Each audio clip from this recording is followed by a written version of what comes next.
News out of California. Good afternoon. I'm Sherman Chow. Authorities say several people have died but have not released a number yet. A frantic search underway to find survivors.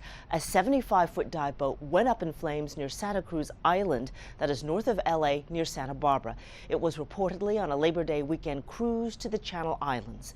Officials say 5 crew members who were sleeping above deck were rescued. 34 people reportedly sleeping below deck, still unaccounted for.